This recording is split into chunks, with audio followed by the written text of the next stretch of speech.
Michelle Walters, thanks for joining us today. Happy to be here. Thanks for having me. You bet. Hey, I love the image in the in your screen there in the lower right of your book. We're going to talk about that a little bit, and I'm excited about learning more about that. But that looks terrific, and I'm glad that you're promoting that because we're going to learn a little bit more about how you got there and that journey there and so forth. So, if it's okay, I want to be able to read a little bit of your bio so that people can get kind of a snapshot of you. And of course, there's a lot more information on your website, and there's a lot more we'll talk about today. But this will just kind of get things going. Sound good? Great. Sounds great. All right. So this is, I love this title. You're an imagination advocate. And I want to know what that means, but let's save that for a few minutes. So you're a writer and you're a speaker, and you are on themes associated with the power of the mind, leadership, positivity, that's a cool word, and the law of attraction. You're a clinical hypnotherapist, business coach, and author, hence the book right there, of course. You're helping your clients by sharing your expert knowledge of human nature, identifying and elevating the client's strengths, and facilitating personal and professional transformations. And hey, this is something super cool. You're the winner of Oakland Magazine's Best of Oakland Best Professional Business Coach of the Year last year in 2024. And then, of course, we're going to talk about how you recently published the book, The ABCs of Conscious Leadership. I haven't heard that term, conscious leadership. Super cool and catchy. So now, since we've been talking a little bit about the book, I want to start there. So this is very recent because on your website, it shows that, was this launched on February 20th? Yes. Wow, that's 5 days ago. Yes. It's very, very recent. So, Terrific. but in the last 5 days, I have done fantastic. And I am very happy that what will be added to the bio that's not there yet is I am now an international bestseller. Right on. Somebody bought it from Canada. And Australia. Hey, terrific. I just automatically think of Canada because anytime, up here in North Idaho, the Spokane International Airport flies into Canada and did for years, and that's why it was the international airport. So Of course. you are an international phenomenon. Say it again. Exactly. Exactly. People are reading all over the world. People are getting results all over the world because of this. I have had a couple clients globally. Not many, but a couple. Right on. So, you just never know where your business will take you. It's so true. And or where it will take you as a professional, meaning that now you're an author. And yes. Well, actually, this is my second book.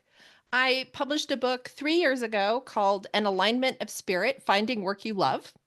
And it's a great book. It's sort of a law of attraction book on how to get a job, which I felt like nobody had written a law of attraction book on how to get a job. So I wrote one. And I liked writing it so much that last year I felt another book coming up inside of me, because that's kind of what it feels like when I write a book, like something that has to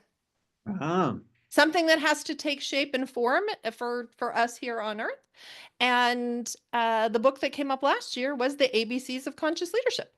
So I got around to publishing it in February of this year. It takes a while to publish a book. And I've come to understand that certainly I've never published a book, but I know somebody very well, of course, that's publishing books. And then with you publishing your second book now. So it wasn't so daunting the first time, or it didn't scare you away. You liked it enough to where you've done this again. So let's talk about the most recent one then, and that is the ABCs of Conscious Leadership. I love that title. First of all, what does conscious leadership even mean? What I mean when I say conscious leadership is it's leadership that's taking into mind good practices, like the sound truths of being intentional in your leadership journey. And the other thing I felt that conscious leadership included was being intentional, but also intentional for the public good. And that's what I wanted to convey with the concept of conscious leadership. You're right. It's a phrase that hit me as like, this is what you should name your book, but it's not one in common parlance at this point. So maybe I can change that. Yeah. This is your term, you go and trademark it or do whatever you got to do to make this yours. And so what was it that brought, how'd this journey get to that? Like, what was it about you wanting to write this? Like you mentioned earlier. I think it was a few things that came together. So I was inspired by another book called The ABCs of Speaking or Public Speaking. And I thought, oh, that's a neat way to handle a topic. Mm. And then to just let each letter be a trait or a value or a theme or that kind of a thing. Okay. And one of the things about me is I love puzzles. And so Mm. I created my own puzzle in terms of how to make this book. Okay. And so how could I define a set of 26 traits that used all the letters of the alphabet some way, in Mm. some shape or form? And then for each letter, I chose a matching trait. And I found a leader, either of current times or most of them are actually from history, that I felt exemplified that value, whose name matched the letter. This is Wow. key because Wow. I can't keep track of anything. So at least now I know that whoever I picked, they had to match the letter. And then I wrote a personal story that also features that particular trait and Okay. included an affirmation. And I just felt like this was kind of a Wow. nice synthesis of way of bringing together these traits. So for example, A is for authentic. And the leader that I feature in A is Abraham Lincoln because I felt he was a very authentic leader. And I tell a story of me being authentic in my teaching and some things that I needed to do to be authentic. And then I end with an authentic affirmation. And then we move on to B, which is for brave. And one of my favorites, Lucille Ball. Super funny. So the book goes Super on, funny. the book goes on this way through 26 chapters and 27 leaders because I couldn't decide what to do with two of them, so I put them both in there. And anyway, it was just a lot of fun. It was a fun puzzle to make. It was a fun work for me to write because I love to write. And I felt like it would be a nice way for people to be able to kind of hook all these ideas together, Okay. right? Um, we know from the way that the mind works, from understanding human nature, that it helps to map things, right? To Yes. group Yeah. things. And so that's part of what I wanted to do with this book. Yeah, that's true. I mean, I can certainly identify with the mapping of that. That's it. I like formality in that. And I mean, gosh, you even have like a book within a book there with all the affirmations. Like somebody could just pull all the affirmations out there. So what Well, you and actually, if you want the first 13 affirmations, they are on my website as a freebie. So hey, look at that, everybody. Listen to there that. you go. How to Look, get some of the affirmations for free. You which is want the where? rest? They're on my website on the freebies page. You want the rest, you got to get the book. Okay, well that's not so you're giving somebody a little gift out of that and a little bit of a teaser, if you will, of like, hey, there's a lot more in the book. So you mentioned, I find this interesting that did you say the majority of the leaderships, or pardon me, of the leaders that you were identifying with each letter of the alphabet, were the majority of them had already passed on? Is that what you're saying?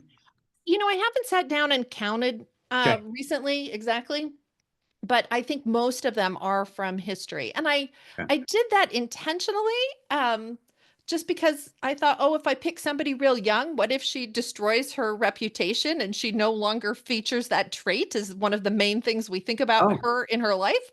okay. I didn't want things to go south later. So Gotcha. I figured if I picked people who were there probably are a few names in the book that people won't recognize, but most of these characters are well-known Okay. famous people. Okay. I appreciate you just explaining that. And my thought went to, is it that leadership has changed a lot and that there are, differences, and so you're calling on some of the past leaders because it's changed and you're pulling some of those Mm. character traits out of that, or just personal experience of like having It studied was really that I didn't certain want them people. to ruin their reputation. Yeah, fair enough. I mean, hey, the great news is there's plenty of Mismanagement on my side. and compassion and And compassion for those, compassion. that are still out there making a name for themselves, huh? Absolutely. And there are several in the book that are alive, including one of my favorites, which is P for productive. And for productive, I feature Dolly Parton. Oh, for sure. Yeah, well, I mean, in a career that just is continuing to. I think the line ends like she's 78 and on tour this year. That's amazing. That's amazing. And so as you're putting this together and putting this, like, we haven't even mentioned hypnosis yet. Like that's what's incredible about this, like for your business and the things that you offer. So is hypnosis in the book? And Absolutely. okay, Hypnosis is in the book. okay, It is not the bullseye center of the book, but a number, I don't know how many, a good portion of okay. the stories in the book come from my work that I've done in hypnosis or in its connecting with people or P is for productive and podcasting because I'm a podcaster. I've produced over 100 podcasting episodes. So, and some of those are about hypnosis and some of them aren't. Um, I I'm a huge advocate of hypnosis. But one of the reasons why I titled my book Conscious Leadership is I think it's important for people to understand that your conscious and your subconscious mind, they are hooked together. You Mm, know, okay. um, we go into hypnotic states that can be extremely healthy and make big changes in people, but if you try and just fix the subconscious without also addressing the conscious, like you're not gonna really get where you're trying to go. Like Okay. they have to be married. So is that part of is that part of your process of knowing that, or is that just something that every It is part of my therapist knows? process, but I think it's probably the process of every hypnotherapist Okay, out there. okay, Um, a lot of people are assuming that when you go to see a hypnotherapist, you're going to spend the whole time kind of like asleep in a chair. And you probably are going to spend a good amount of time just relaxing into a chair, but you're also going to spend a certain amount of time talking, right? okay. And working at a conscious level, in part because I think it's therapeutic for the client, Okay. but also because it's essential for the hypnotherapist to understand the person and how to personalize, tailor, customize, make what you're talking about as as um, as tight and close to that person and their strengths, their challenges, what they're going through as possible. Like you need that connection. Hmm. Okay. Okay. And you're getting that in that time. And we'll talk about how you're actually getting that in a few minutes. But one of the things that are subconscious and unconscious mind interchangeable? Is Yes. that people For use in my for me, yes. okay. So when I think that's what like this, if there's people that are thinking about hypnosis, whenever they think of something being unconscious or subconscious, there's this idea of like, well, is that something that I can control, or is there somebody else controlling that? Like those are the deep parts of us sometimes that we're afraid if somebody else has access to it, that they might do something with it, or we're going to say something that we shouldn't. So help us understand, that what does that look like? Well, I think that I think that there are people who are afraid of seeing a hypnotherapist in part because they're unsure if their secrets are going to come out or there's they're going to find out that something weird happened or whatever. And yeah, I mean, sometimes people do find out things about their history or their childhood that were unexpected. And sometimes they're unpleasant. I'll say that too. The hypnosis process is there to heal them. And that's the container for the Hmm. work that's going on. Other than a few times when I would say my clients themselves were surprised at the visions and the revelations that they had in hypnosis, I have had very few um, well, I have had clients sort of tell me things that I don't think they've told anybody else. Hmm. But, Okay.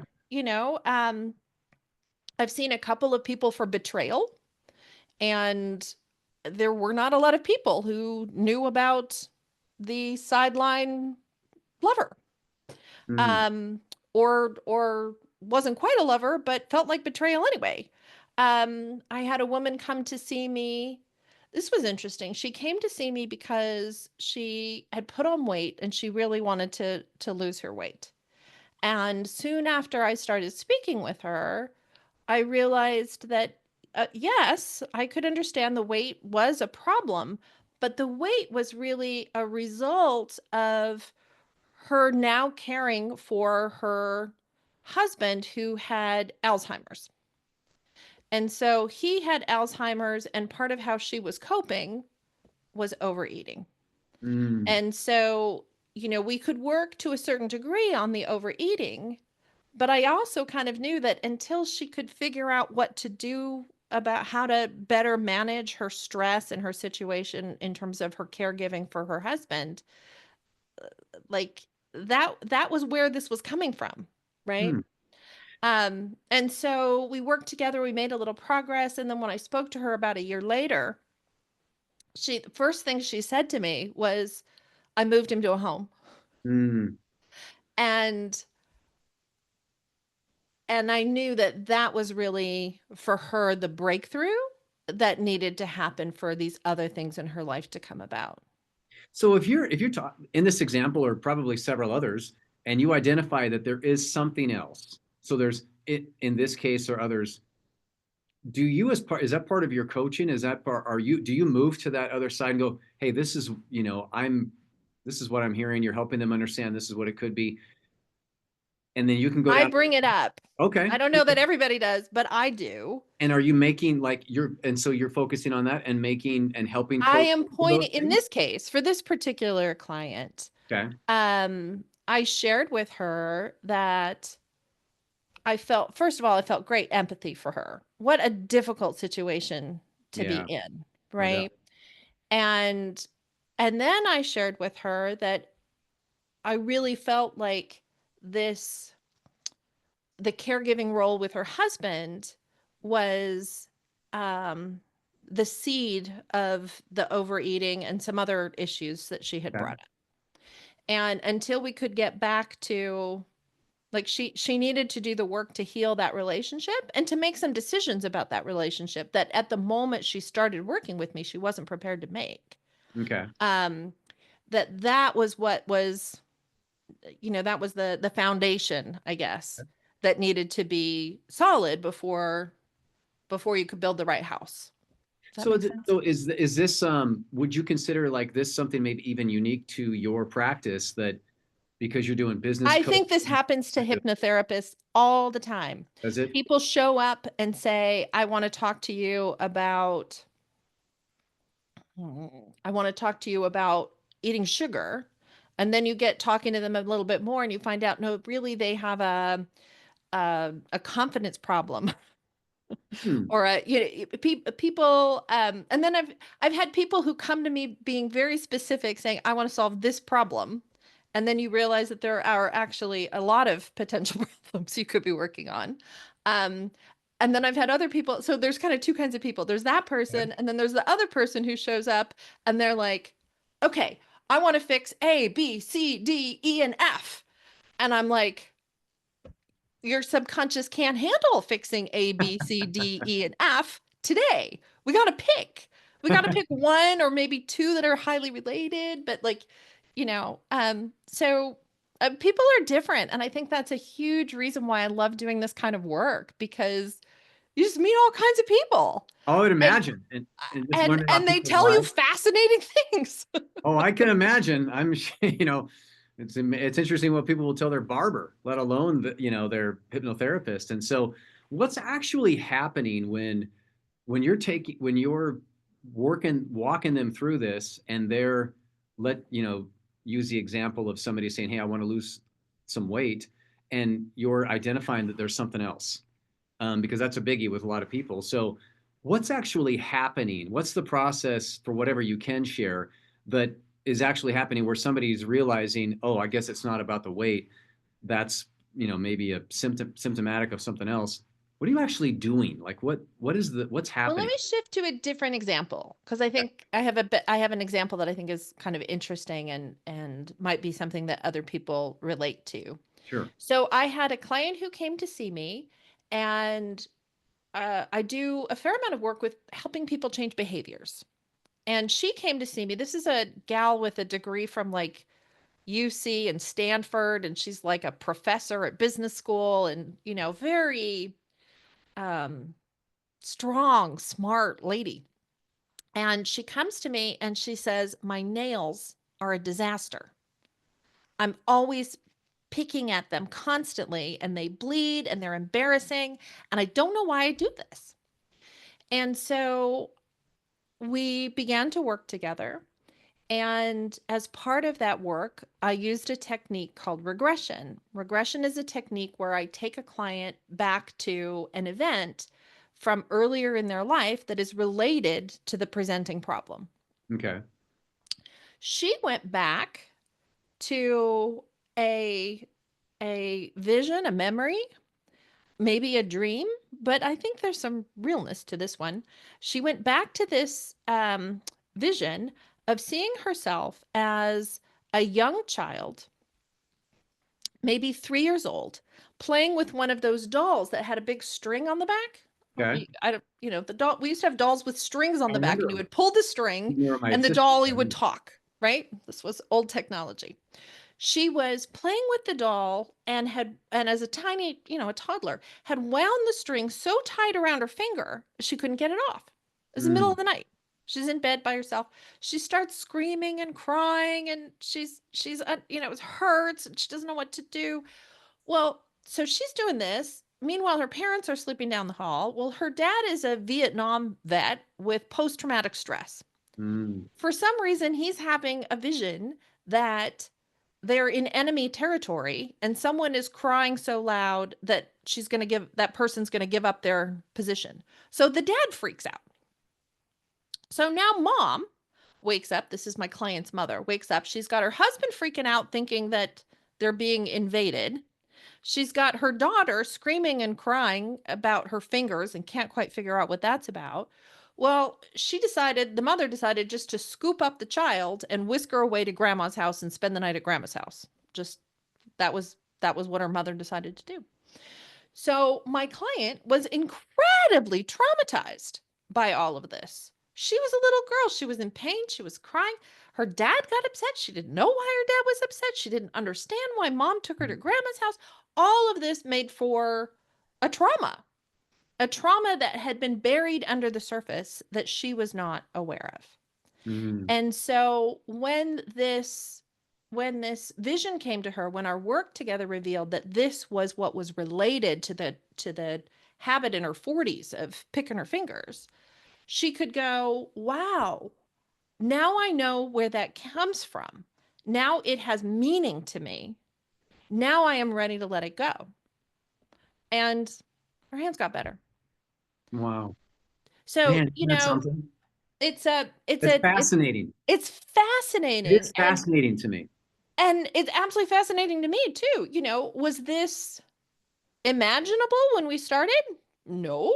Had no idea where this was going Wow. to go, how this was going to Wow. come out. Um Sometimes when people go backwards to memories, they go back to memories they're familiar with, and sometimes people go back to memories that they're not familiar with.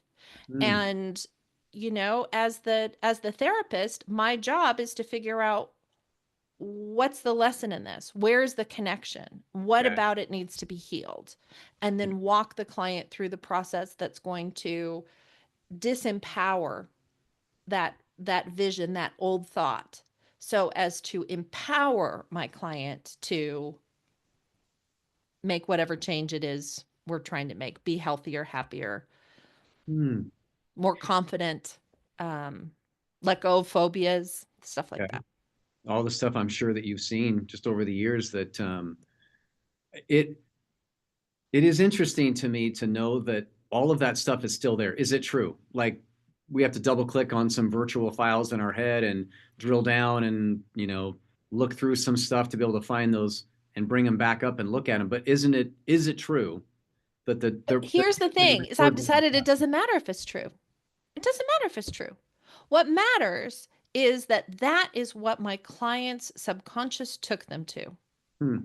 And it has happened a few times. I don't there are people who specialize in past life regressions. I don't specialize in them. But sometimes a client will come to see me about X, Y, and Z, and they'll go to a memory that does not fit anything they knew they had done in this lifetime. But that vision, that clarity of what they see or feel or know in hypnosis is so real that what else is the explanation?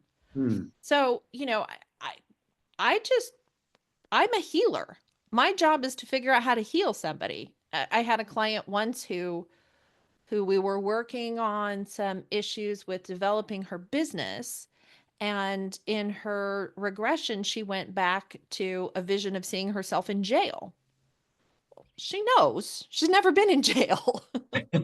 That I hasn't mean, happened. it That hasn't would be happened in something this you remember. lifetime. Yeah, you do remember that. Yeah. You would know that. That's the kind of Hopefully. thing, it's not the kind of thing, did I have a peppermint yesterday or not? Like, you know this, right?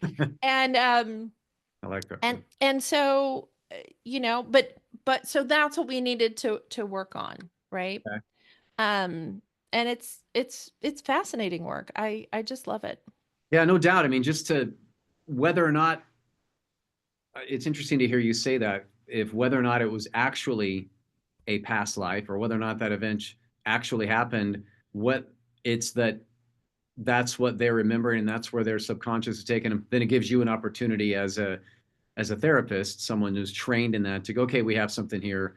Now we can It's work. real for my client. And if it's real for my client, that's what we work on. So it's interesting that this goes in. You're also a business coach. So speaking of techniques and things that work. So I mean I would imagine somebody's getting healthy and they're getting healed. They're going to be better in everything in their life. But you're specifically looking at. I mean, if you're winning awards for the best professional business coach of the year in a good sized market, no doubt about it. You're talking. I mean, that's so how'd that come about? Well, let's talk about It how. is a Reader's Choice Award. Okay. So that means that the most readers of the magazine chose me. Okay. Um, the as opposed to, being judged by, I don't know, city council or something Okay. like Okay. that. Okay. Um, I work with a number of people on various business issues. I don't coach people on every issue in business. There's just too many things in business. I coach people on confidence. I coach people on time management. I Mm, coach people on creativity in their business. And because the work that I did before I was a clinical hypnotherapist was digital marketing, okay. I coach people on marketing and Oh, help people with marketing projects, websites, emails, that kind of a thing. interesting. So you're taking, I mean, you could be coaching some people on some things that where this isn't about hypnosis. If they need Yeah. hypnosis, great, Yeah. you can identify that and help them, but you're straight up business coach as well and have the Yes. marketing background to be able to steer people in a direction of here's how you want to Yeah, market. one of my favorite clients to work with is a gentleman I did hypnosis work with first, and then he said, "Well, maybe you could help me with some of the problems I have in my business." He is a real estate investor and is building his own practice investing in real estate. He's a former military guy and he knows real estate, but he doesn't know as much as I do about, how to connect with people, how to build Mm. contacts, how to build influence, those kinds of things. And so I've been able to give him a number of help him through a coaching process, I would Yeah. say, to reveal good actions for his business to take. Let's put it that way. So which one came first? Was it were you was you doing business coaching and things? Was that before becoming a hypnotherapist? Well, I didn't really do the business coaching part of things before hypnotherapy. Like I Okay. started doing that at the same time. The some of the pieces of it, especially like the digital marketing stuff, that came a long, long time ago. Okay. Some people ask me, they're like, wait, you went from being a digital marketer to being a hypnotherapist? They're like, how could you do that? And I'm like, it's the same thing. They're both creative and they're both persuasive. One is when it's from a company and you haven't really agreed to it, and one is when you show up in my office and you're like, help me with it. But Ah, it's my core strengths are in creativity and persuasiveness. okay. So you found a way to be able to get those into your business? Creativity and persuasiveness. What do you mean persuasiveness? What is it? Why would Well, you? part of being in a huge part of being a hypnotherapist is being persuasive with your client. Hmm, You are helping persuade your client that uh, he can achieve his objective, that she can become more confident, that she is a worthy person, even if she screwed up about something. hmm, And a lot of what hypnosis gets the brain so relaxed that the client becomes more open to suggestion, more open to change. That and in self-hypnosis, you're doing that all for yourself. okay. When you're working with a professional hypnotherapist, that hypnotherapist is the little voice that is encouraging you to let go of an unhealthy habit or stop biting your nails, or that you really can make it on the airplane, even if you're afraid of flying. Or I haven't done a lot of flying, I've done a lot of driving, Hmm. um, helping people who've had challenges being a driver to Oh, get back on the road. There was a lot of that after COVID.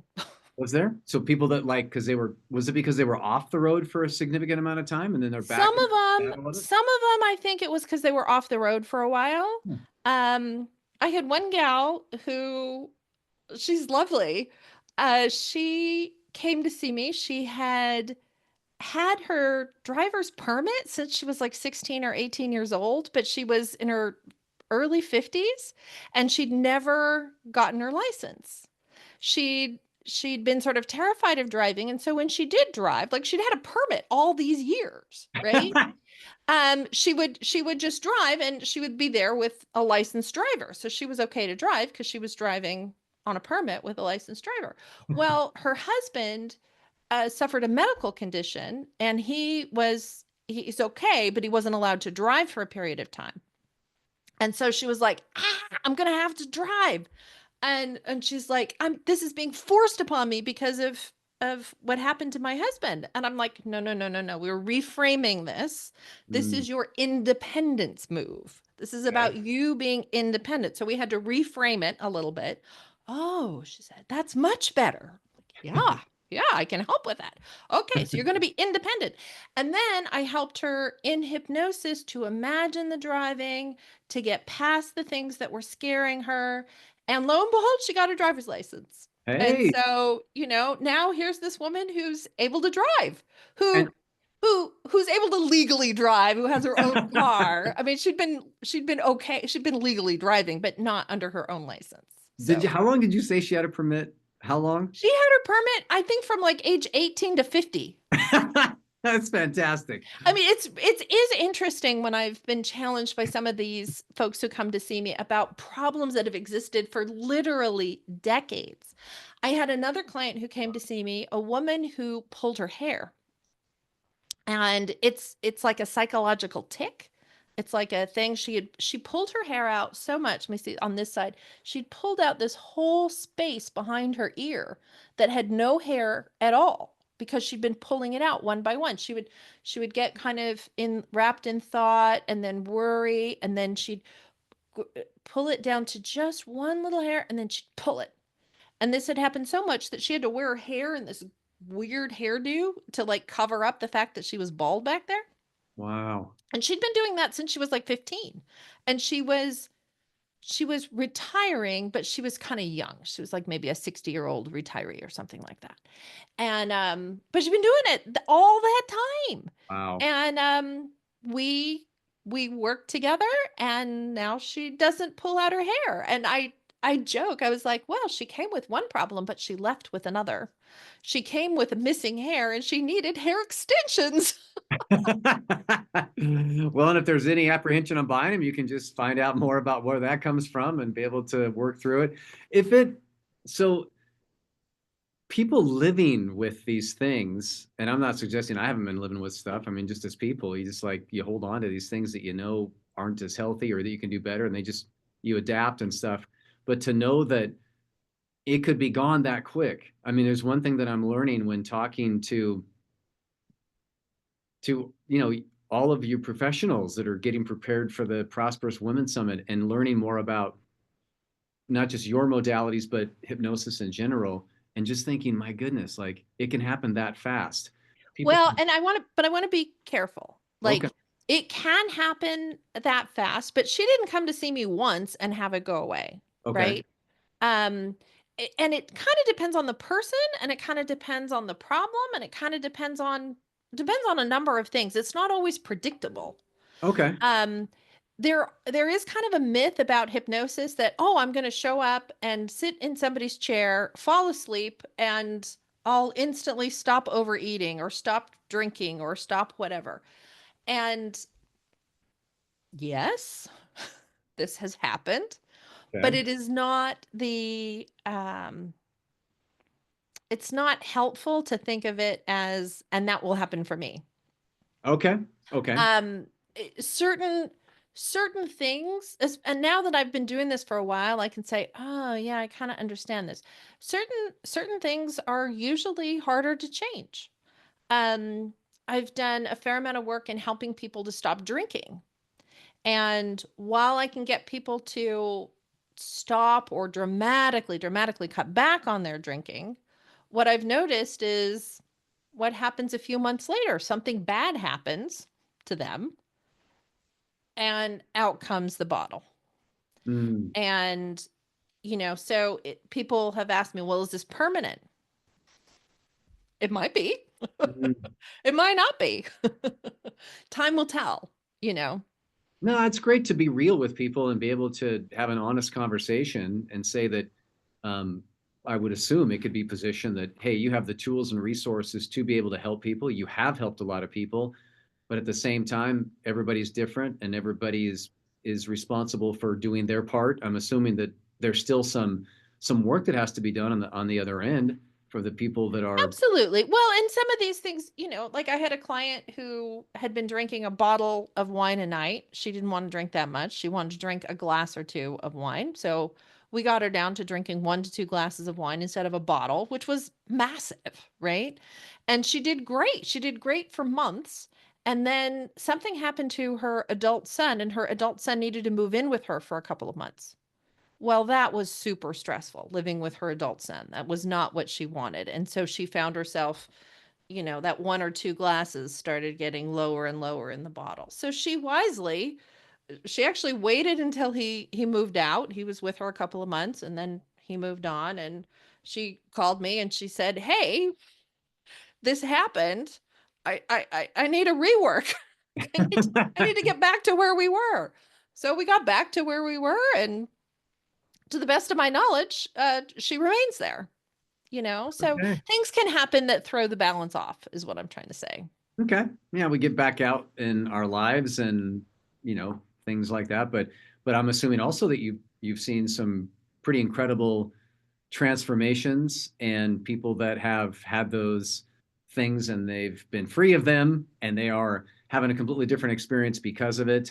And which brings me to wanting to know how you're addressing anxiety. It's just everywhere. I know that it's a topic with so many different people, whether it is business coaching or hypnosis, or it just is so pervasive in everything. Do you see that a lot of the time in your practice? Are people saying that they are anxious? Anxiety is everywhere. Is it? Someone asked me the other day, what do you see? What is the most common problem in your practice? And if I had to put it under one thing, I would call it anxiety. Wow. And whether it's driving anxiety or social anxiety or kind of anxiety about starting your business, like it shows up in lots of anxiety around sales. I do Mm, work with hypnosis for sales for business people. wow. Um, Uh, so I think anxiety is just all over the place. I think we live in a very stressful world. We yeah. have created a world that is unlike what our forefathers and our DNA people who sent us all our stuff ever coped with. We are coping with a massive amount of information passing through us every day. The number of choices and opportunities is great and wonderful, but that comes at a price too. And so it often leads to it often leads to anxiety. And there's a lot going on in the world right now. Yeah, Some of no it's doubt. good and some of it's uncertain, you Yeah. know?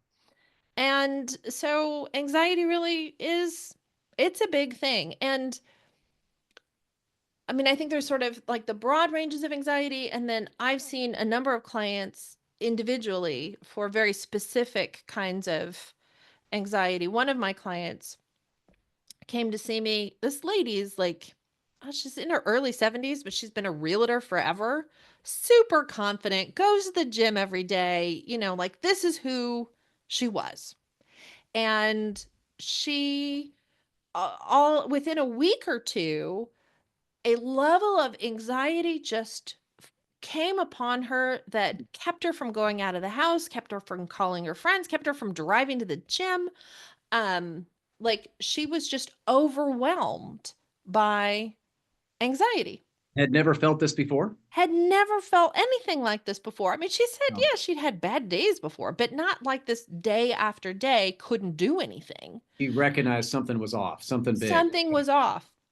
And so she went to go see her doctor, and her doctor recommended me. I'm still trying to figure that one out because I don't know the doctor. Man, that's fantastic to get a The doctor. doctor said call the hypnotherapist. She's up the street.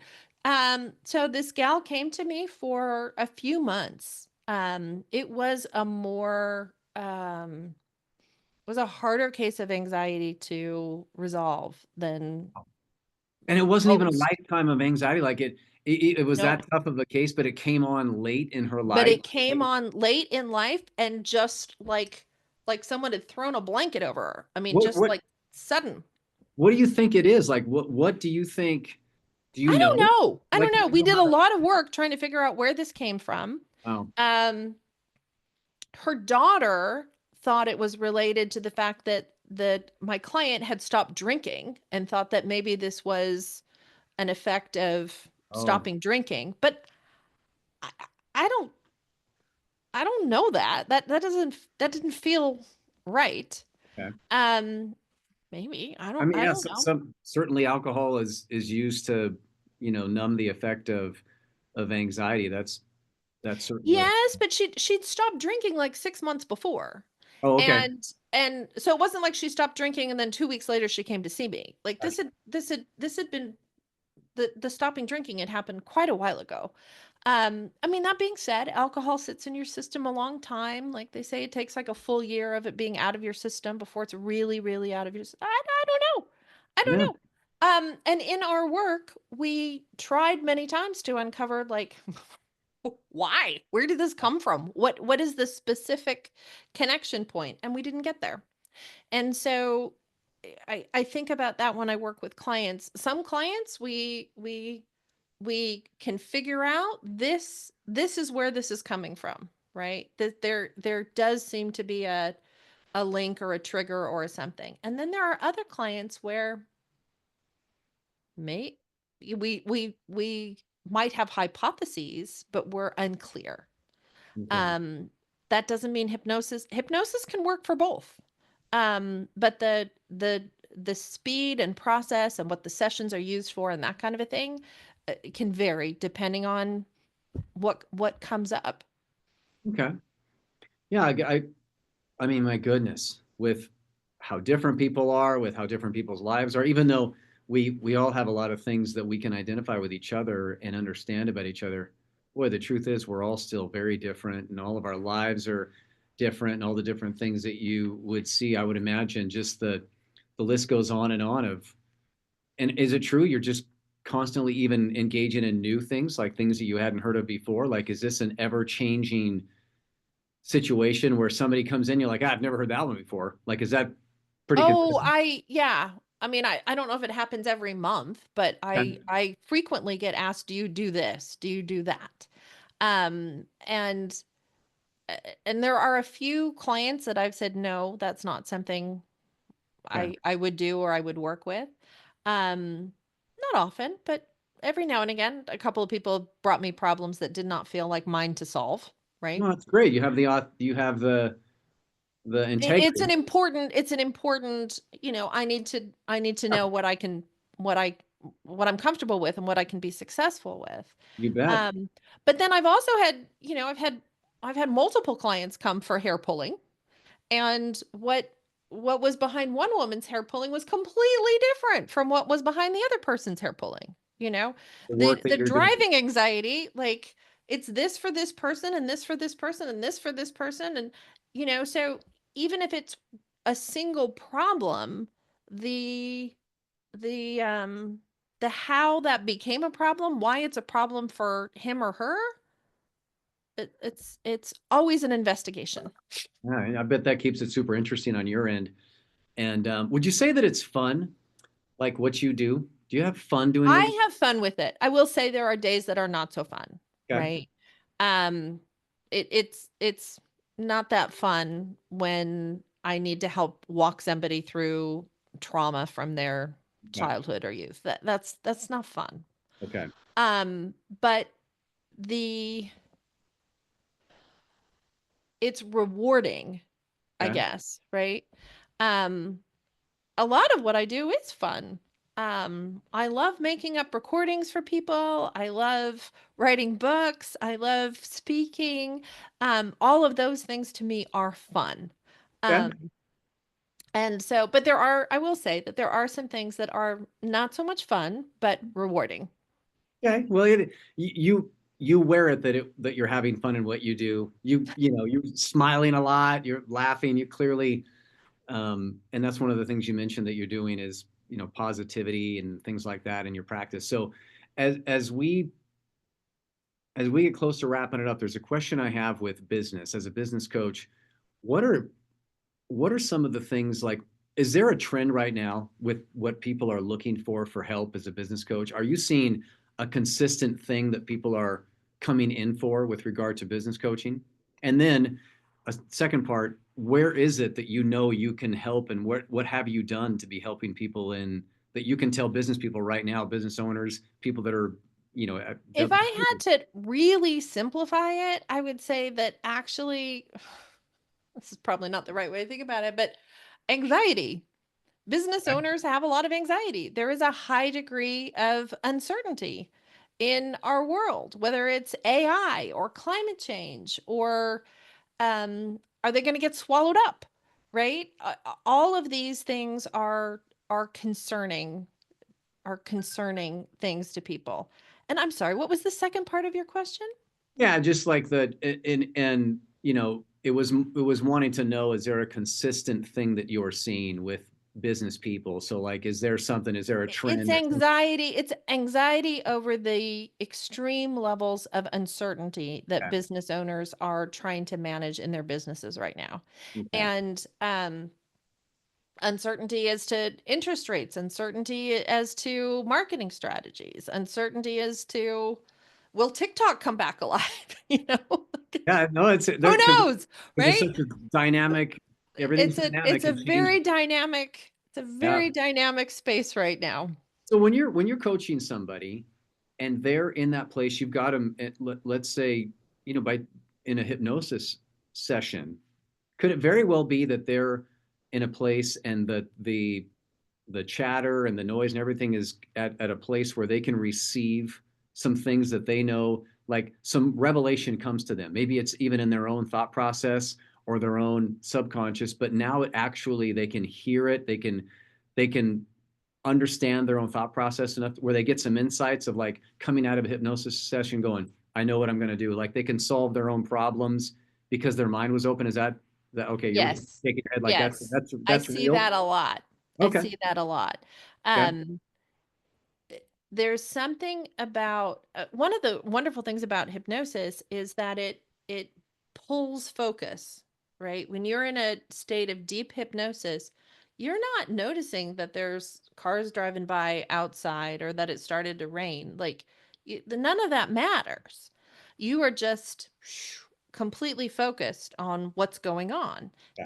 in the hypnotic session, and there is something so relaxing and relieving about going into that kind of state of mind that you can just let go of all the rest of the chaos and the noise that we have going on in the world. Okay. And So I have seen many people um, in our work finish a session and be like, I'm I'm I know I'm going to write that book that I was thinking. I was kind of like, am I going to write that book? I'm going to write that book, and this is how I'm going to do it, and this is when I'm going to do it, and be able to like see that vision because they've been able to get rid of all the noise to be able to focus on what they're trying to do. Excellent. Yeah. Terrific. Yeah, it's good to know. I'm sure for those business owners or people in business that might not necessarily be business owners, but they're wanting to be better at whatever they're doing, that can be super helpful. So this is what we've got coming up for you at the Prosperous Women Summit. Is it looks like you're going to, of course, you already know. I'm just going to be telling you what you already know. But on the 23rd, your first session or the part that you have is better relationships. Mm-hmm. And then, who wouldn't want that in their life, right? Just it's wonderful. Even if you got a wonderful relationship, it maybe It can always be better, right? better, right? And then on the 24th, it's going to be advance your business. And when I saw that, that was why I wanted to at least ask a couple of those business questions to be able to, for people being able to know that, hey, this can make a huge difference in what I'm doing for a living and how It it really can. It really can. I had a client, a realtor, another I've worked with a number of realtors, I guess, who came to see me and he's like, I'm good at houses and this kind of thing, but I'm shy. Well, that's a problem we need to work on. And through hypnosis, we were able to really help him better understand where that shyness was coming from and what were some techniques that he could use to push it aside. Not all the time, yeah. but in places where he needed to be able to walk the room and shake hands. Critical skills for developing a business. Yeah, terrific. And so for all those realtors listening, then you clearly have helped realtors, but people in business, of course, and being a business coach and helping. I heard you say sales too. People that have some anxiety around sales or some hangups around sales. That is a big one, no doubt about it, to be able to connect with you and find out how you can help them. So how can they connect with you? Michelle, what's the best ways for The people to find easiest way to connect with me is to go to my website, michellewalters.net. And on my website, on the homepage, there's a button that says book a call. you? Okay, terrific. And they can get onto my calendar and we can have a call and talk about hypnosis, what they've got going on, see if we like each other, see if we're fit. Excellent, excellent. Of course, your book is available now because it's Yes, it's yeah, available now. It's an ebook presently, but it will be a real hard copy book in a week or two. terrific. And so what's the QR code in the screen here for you? What's That's for my website. okay, so somebody can just right there get it, or they can go to your website and just type it in either way. So wanted to make sure people knew what they were taking a picture of there. And Yes. Michelle, thank you so much. It was a lot of fun. Thank you, Tim. This has been a lot of fun. I appreciate it. Oh, absolutely. Hey, we're looking forward to having fun, I should say, at the summit and doing the panel as well. So until then, thanks again. Until then, thank you, Tim. Take care, Michelle. Bye bye.